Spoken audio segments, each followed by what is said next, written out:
ഗാന്ധി ഇങ്ങനെ ട്രെയിനിൽ കസ്തൂർബയുമൊത്ത് യാത്ര ചെയ്തുകൊണ്ടിരിക്കുമ്പോൾ ആളുകളെല്ലാം ഗാന്ധിജി യാത്ര ചെയ്യുന്നു എന്നുള്ള വിവരം അറിയാം. അവർ ഗാന്ധിജിയെ കാണുന്നു. ഗാന്ധിജിക്ക് മധുര പലഹാരങ്ങളും പഴങ്ങളും പിന്നെ ധനവും സ്വർണവും ഇതൊക്കെ കൊടുക്കുകയാണ് ഈ ഒരു പ്രസ്ഥാനത്തിന് വേണ്ടിയിട്ട്.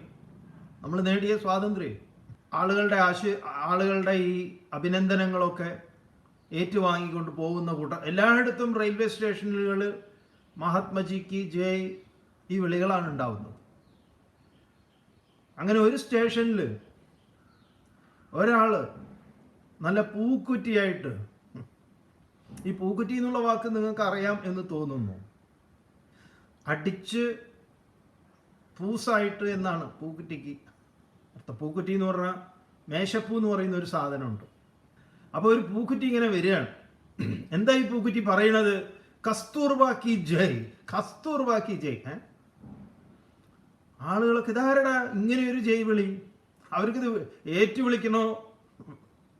കസ്തൂർബാക്കി ജയ് എന്ന് പറഞ്ഞാൽ കസ്തൂർബ മുർദാബാദ് എന്ന് പറയാൻ പറ്റില്ലല്ലോ. കാരണം മഹാത്മജിയുടെ സന്തത സഹചാരിയായിട്ട് കൂടെ നിൽക്കുകയല്ലേ, സഹധർമ്മിണിയല്ലേ.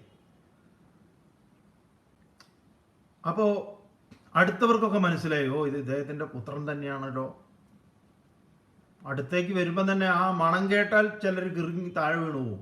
അജാതി മണമൊക്കെ ആയിട്ട് അടിച്ചതിൻ്റെ മണം. അങ്ങനെ ആശാൻ മകനായതുകൊണ്ട് അവരൊക്കെ ഒന്ന് മാറി നിന്ന് കൊടുത്തു. അപ്പോൾ കയ്യിലൊരു മുസമ്പി, എന്തോ ഒരു പഴം ഫ്രൂട്ട് ഉണ്ടായിരുന്നു. എന്നിട്ടത് കസ്തൂർബയ്ക്ക് കൊടുത്തു. അപ്പൊ ഗാന്ധിജി ഈ കോലത്തിൽ ഇങ്ങോരെ കണ്ടിട്ട് ഒന്നുമില്ല, ഒരു വളരെ ഇതായിട്ട്, അപ്പൊ നീ എനിക്കൊന്നും കൊണ്ടുവന്നില്ലേ എന്ന് ചോദിച്ചത്. അപ്പൊ മൂപ്പർക്ക് ദേഷ്യം വന്നു.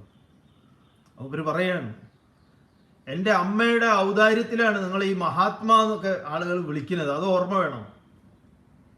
ഗാന്ധി പറഞ്ഞു, തീർച്ചയായിട്ടും അതെ, ഒരു തർക്കമില്ല അതിലെന്ന് പറയാം, ഒരു സംശയമില്ല.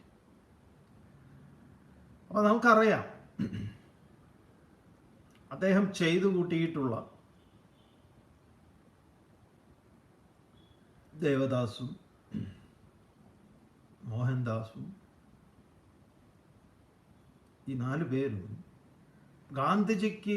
ഗാന്ധിജിയെ പോലെ സ്മരിക്കപ്പെടുന്നവരാണോ?